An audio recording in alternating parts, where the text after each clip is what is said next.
So I went ahead and just installed a new pump. This one's quiet. I think it's even quieter than the one I had before I rebuilt it. The reason I pulled the other one is mainly due to leaking. I didn't want to buy a new one. The new one was about 200 bucks. The rebuild kit for this was 20. So I'm a big guy that would rather rebuild than replace. Plus it saves me a lot of money. It's more realistic for my budget. Yeah, these pumps came on many different cars over the years. Some of these orientations are different on different models, but generally they work the same. So one thing I did notice when I took it apart and reassembled it was that this shaft did not spin freely by hand anymore. It's actually notchy now. You can see that with this Allen, how it's in notches. So these parts begin to wear into each other over time. And that camering orientation inside is pretty important. When I put it back together, I wasn't real sure whether I had it right or not. When I had it under the hood and installed and running, it sounded like a supercharger. It sounded just like a blower, a belt-driven blower. So I knew it wasn't right. At first, I thought maybe I had purged all the air out of it, but after the entire process of purging the air, it didn't go away, didn't get better. My power steering worked fine and it did not leak anymore, but I knew something wasn't right. I got frustrated. I just bought a new one instead and installed it. But I did say that I was going to pull this back apart, try and figure out what I did wrong. And maybe this would be good information for somebody who's trying to rebuild one instead of buy one. Rebuilding it's a fraction of the price of buying one. Kit's like 25 bucks to rebuild it. Buying my new one, it's not a remanufactured, it's actually new, was a little over 200 bucks. All right, I've drained the fluid that was in there. There's just a little bit of residual. That way I just don't make a bigger mess than I care to deal with. It's not necessary. It's maybe half a cup. So now I'm going to find which wrench fits this nut here and this nut here. I'm going to take those off, and then the tank itself will slide off of this body. So this nut is a 15/16 on my particular pump, and this nut is a 3/4. You just simply back those off.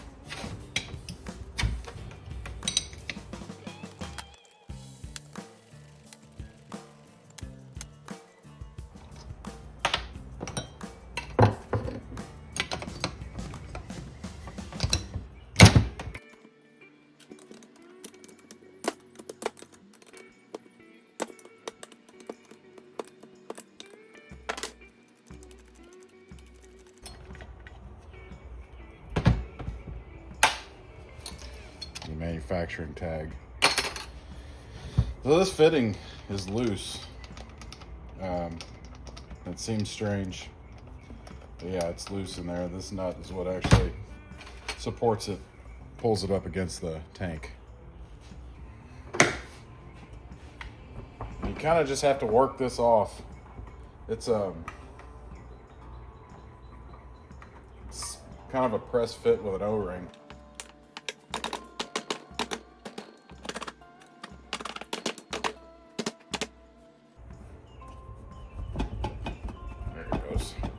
Starting to break loose.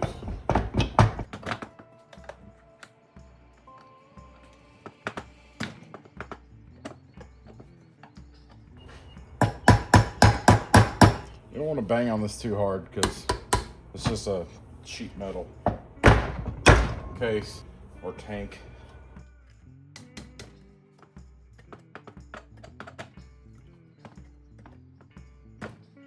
So I wouldn't recommend using a hammer unless you got to. We're almost there. It's just a pain in the butt.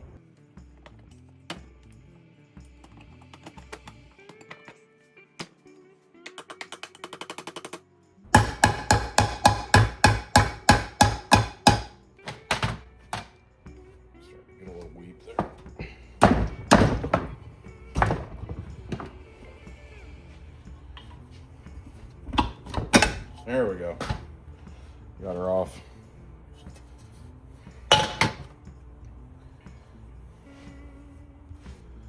You see this O-ring? There's an O-ring that runs around the base here. And that's really all that seals this can and holds it on. It's not quite a press fit. It's close. It's kind of a pain in the butt to get off. All right, there's four bolts in here. They're 9/16. When you take yours apart, you're going to want to note the orientation of this. We'll call it a nose, as to where your bolts fall, or this. That'll help you assemble it back in the correct directions.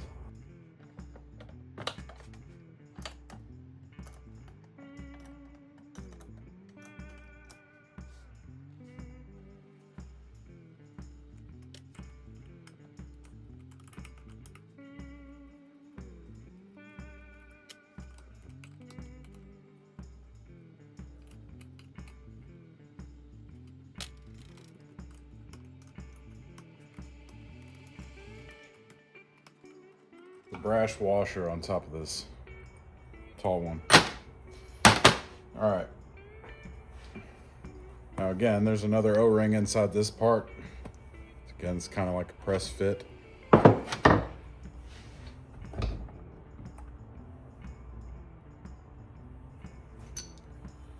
As you can see, the top of this, there are witness marks. If you take yours apart in its original condition, you'll see witness marks on top of all of these shims and pieces, okay? So you definitely want to note that, because that's what I did not do when I took mine apart. This piece inside here will come out. I just got to smack it against this table and it'll drop out, because there's an O-ring inside here that holds this part in.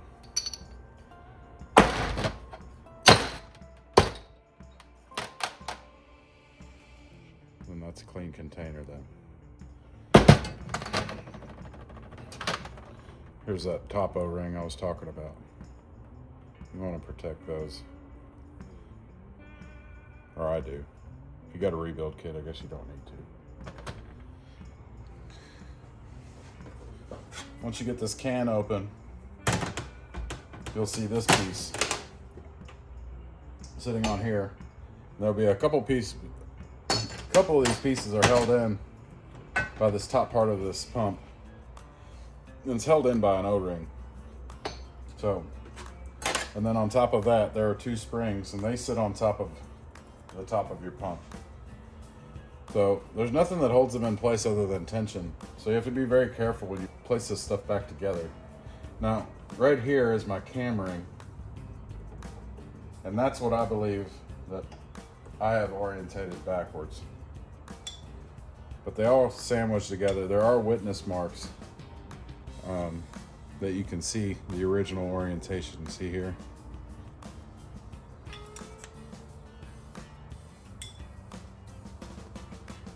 But this is the piece that I think that I had wrong.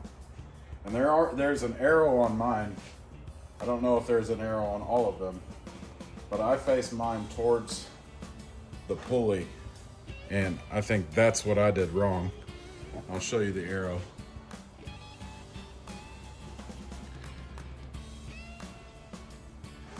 You can see my shaft here where my pulley would press on. I have it pointed towards that. I thought that was the right way, but I'm pretty sure that's what I did wrong.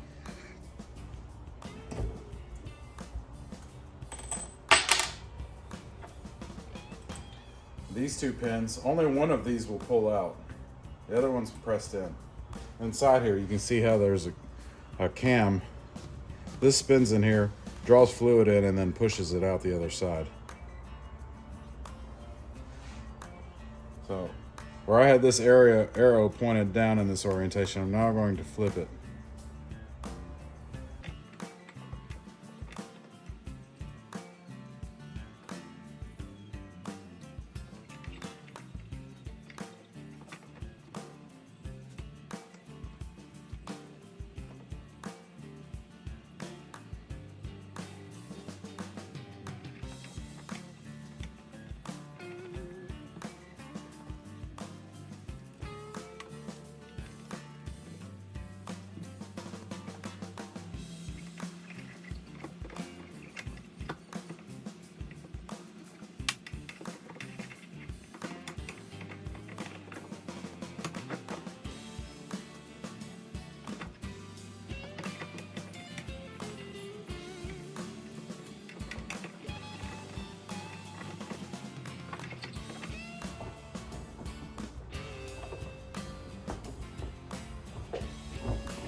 right, so my cam ring came out and all the pieces fell out of it. So I'm not sure whether I'll ever get this back together again. I've never had to reassemble one of these from scratch. So I'm gonna have to do some research and figure out orientation of everything now. And how to figure out how to get this cam and pump back together. Now, here's my plan. I'm gonna use this zip tie and wrap it around this while I slip all of these vanes back together, and we'll see if it works.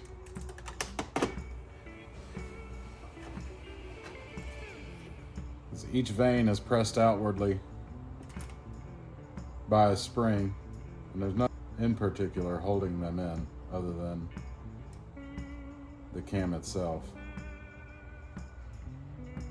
It's going to be a booger to get back together, I'm afraid.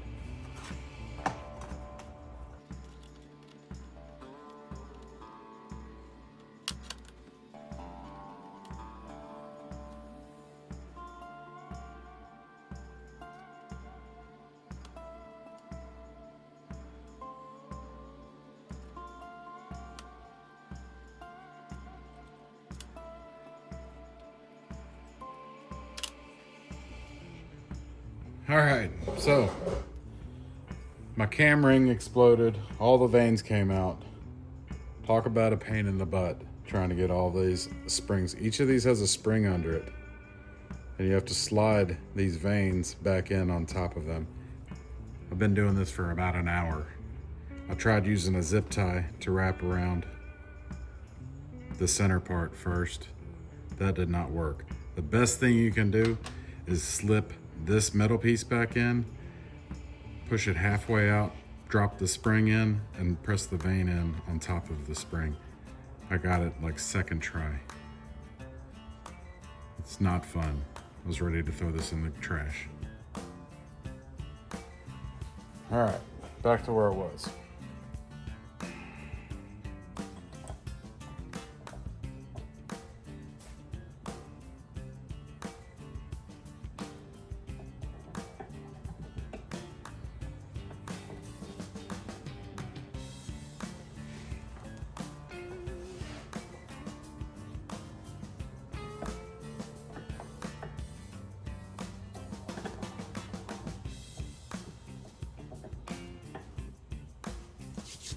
All right, so the way that this goes back in correctly, the arrow points away from the shaft on mine, okay? There's 2 sets of holes on each side of this. You need to note when you take yours apart how it goes. Mine have bevels in them, okay? I'm using the holes that are not beveled. The next piece that goes on, you can see witness marks from where this thing was turning in here, okay? See this light ring here? That's gonna face the inside of the pump.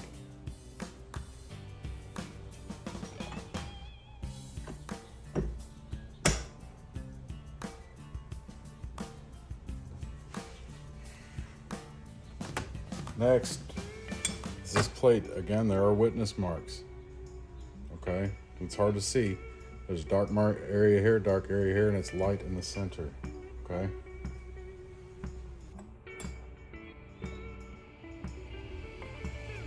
Just remember to pay attention to your witness marks.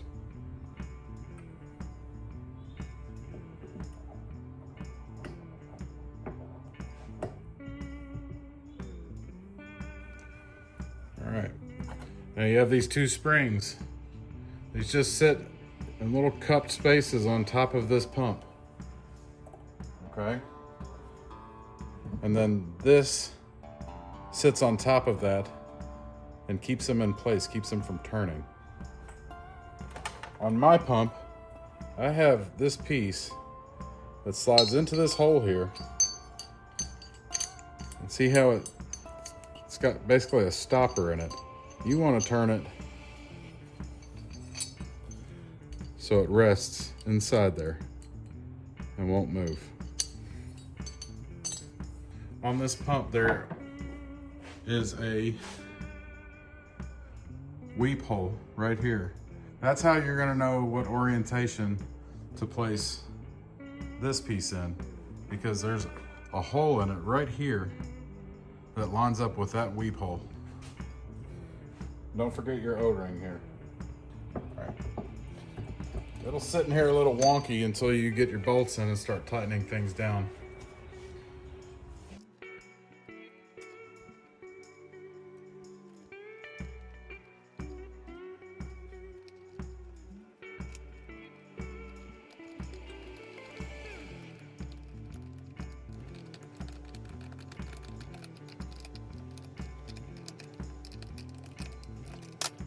Forgot the gasket.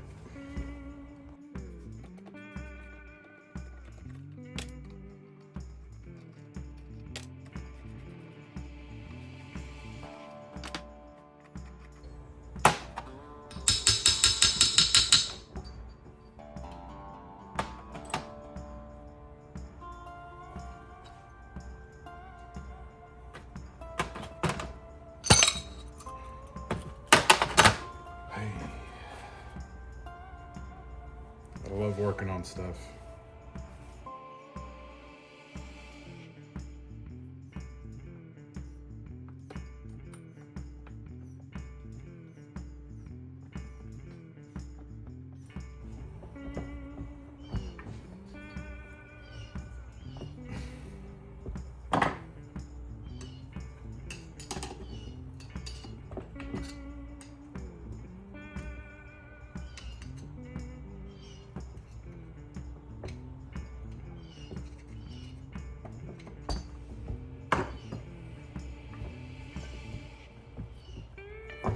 So in this slot, there is a O-ring that will try to push out. And that's what you saw me doing with the flathead screwdriver.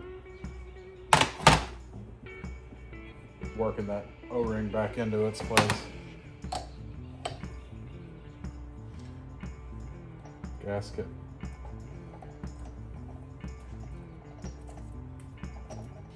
Can. Oh, O-ring. Make sure you put ATF or type F on all of these seals.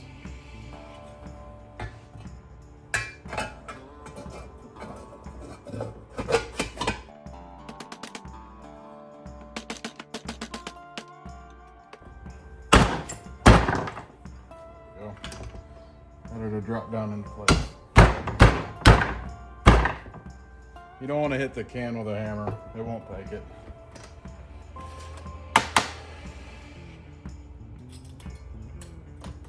Put the born on tag back on.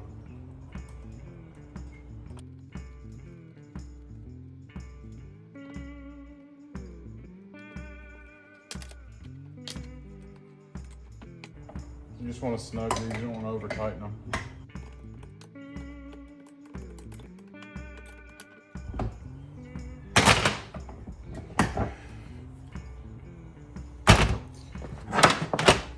Pump spins freely now.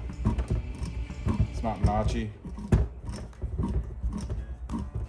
Oh, now I have a spare pump.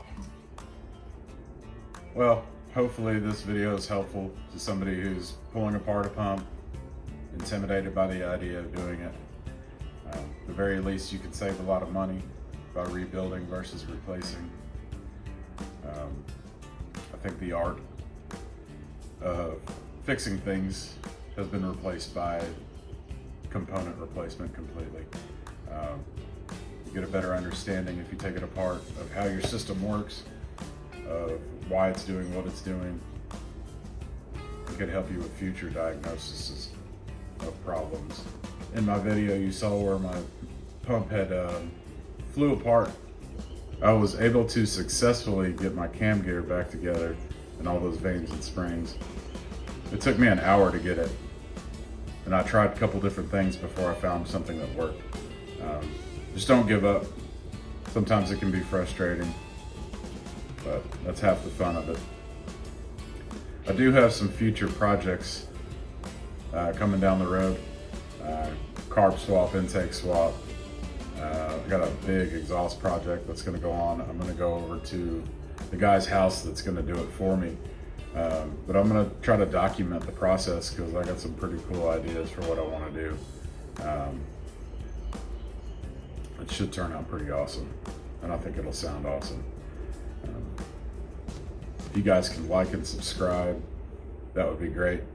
That'd be really cool of you. Thanks for watching.